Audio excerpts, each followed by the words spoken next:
சிக்கிட்டாங்க, நல்லா சிக்கிட்டாங்க. இப்ப என்னன்னா, இறைவன் பெரும் கருணை கொண்டு பாகிஸ்தானாகவே இருக்கட்டும்னு ஆசீர்வாதம் பண்ணாதான் உண்டு. அப்படி இல்லாட்டினா என்னுடைய பர்சனல் கருத்து எனக்கு என்ன தோணுது அப்படின்னா, பாகிஸ்தான் இனி ஒரு நாடாக இருக்காது. எனக்கு தெரிஞ்சு குறைந்தது 2 நாடுகளாக பிரிக்கப்படும் எனக்கு தோணுது. பார்ப்போம் இறைவன் என்ன சொல்றாருன்னு தெரியல. இவ்வளவு தூரம் அவங்க பண்ண மிகப்பெரிய தவறான கால்குலேஷன். சைனா பின்னாடி நிக்கும்னு நினைச்சாங்க. பகிரங்கமாக சைனா நிக்கிறேன்னு சொல்லல.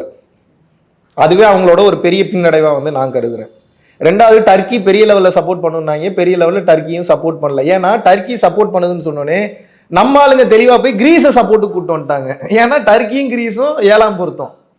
ஓ நீ டர்க்கி கூப்பிடுறியா, நான் கிரீஸ் நீ இப்படி போறியா, நான் அப்படி இருந்து வரேன்டான்னு நம்ம ஆளுங்க செக்மேட் வைக்கிறதெல்லாம் அடிச்சுக்கவே முடியாதுங்க. அதுவும் ஜெய்சங்கர் ஐயா வெளியுறவுத்துறை அமைச்சர் பா, நீங்க 1000 அரசியல் விஷயம் நீங்க பேசுனீங்கனாலும் அவருடைய இன்டெலிஜென்ஸை அடிச்சுக்க முடியாது. அஜித் தோவல் சார் சொல்லணுமா, பாகிஸ்தான்ல எத்தனை வருடம் உளவு அமைப்புல இருந்து பாகிஸ்தான் மக்களோட மக்களாவே இருந்து A to Z தெரிஞ்சுக்கிட்டு அவங்க பழக்க வழக்கம் நடைமுறை ஃபுல் டெரரிசத்தை A to Z கரைச்சு குடிச்சிட்டு வந்து இங்க இருந்தது மட்டும் இல்லை, இப்ப அவருக்கு பின்னாடி இப்ப பல 100 பேரை தயார் பண்ணிட்டாரு. அவரை மாதிரி ஒரு அஜித் தோவல் சாரே தாங்க முடியாது.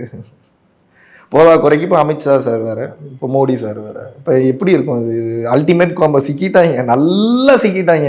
இப்போ என்னன்னா, இறைவன் பெரும் கருணை கொண்டு பாகிஸ்தானாகவே இருக்கட்டும்னு ஆசீர்வாதம் பண்ணாதான் உண்டு.